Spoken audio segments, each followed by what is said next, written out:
Now, speaking of elections, the Prime Minister has been quick to mischaracterize our election platform when it comes to housing. This gives me a chance to remind him and the entire Liberal caucus of our real plan.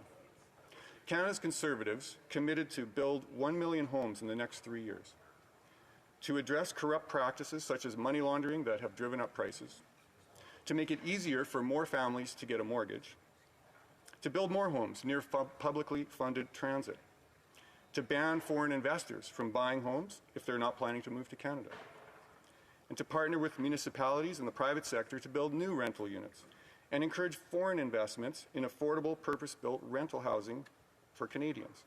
And in the spirit of reconciliation, address the housing needs of our Indigenous communities, and to redeploy underutilized government buildings into housing. This is a Conservative plan for housing in action. Someday soon we will be in government, and when we are, Parliament will be sitting, ministers will have mandate letters, and we will implement sound legislation that builds Canada up instead of tearing it down. In the meantime, we'll do our best to hold this government to account, and our motion today is just one of the ways that we can do that. Now, we know that the government is the largest property owner in the country with over 37,000 buildings. We also know that much of this space is underutilized. Conservatives want to turn at least 15% of this space over for homes. Now, in Saskatoon, the federal government owns 37 properties with over 1,000 hectares of land.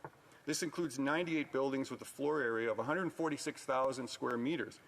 So 15% of that is 22,000 square meters, or about 75,000 square feet of housing.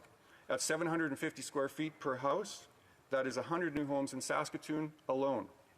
This is a Conservative plan for housing in action. I'm also calling on the Liberal government to commit to never introducing a capital gains tax on the sale of primary residence. The Liberal campaign plan on page 13 promised to begin taxing the sale of primary residences. Initially, primary residences owned less than 1 year would pay the tax.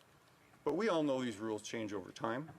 The Liberal spending spree will eventually force them to expand this tax.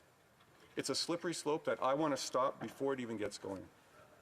And I know that folks in Saskatoon would be very upset by such a tax, and that's why I'm calling on the Liberals to stop their plans to tax primary residences.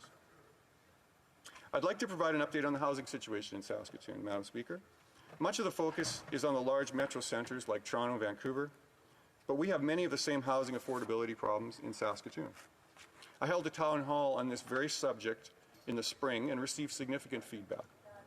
Participants spoke about the impacts on everyday working people, the impacts on seniors, especially the impacts for those on minimum wage and on government support.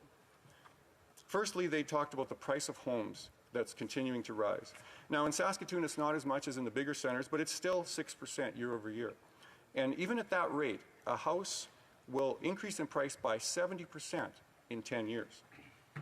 Now, for a young couple, it seems impossible to save up enough for a down payment.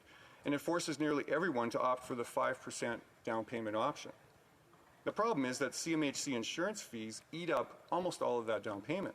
So the typical first-time homebuyer claws and scratches to save, only to give that down payment to the government. But at least interest rates are low, right? Not for long. The historic lows are coming to an end, meaning big surprises for homeowners at renewal time. To provide context, my first mortgage 30 years ago was at 13%. Do you know why rates were that high? Stay tuned, I'll talk about that in a minute. The second thing I heard was the cost of rent that just keeps going higher. A cheap place in Saskatoon is $1,000 a month now. That's well beyond the affordability of many lower income folks. It forces people to share housing, to couch surf, or just simply live on the streets. I've had many immigrants say to me that they came to Saskatoon because rent and house prices were low. This is no longer the case, causing some of them to have to move away to larger centres. Thirdly, people spoke about the direct impact on our homeless population. More and more people are sleeping on the streets. And besides COVID, addictions, and mental health problems, now the cost of housing is further complicating the lives of our homeless population.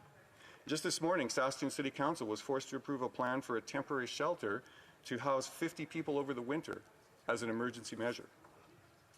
Well, what about the Liberals' Rapid Housing Initiative? As our local paper said, Saskatoon struck out in the first round of $1 billion, and apparently Saskatoon wasn't a target area for Liberals' spending. Finally, last week, the government did pledged $7.5 million to build 34 homes, but it's a very modest start. And I believe the government should be embarrassed, considering that Saskatoon is one of Canada's 20 largest cities.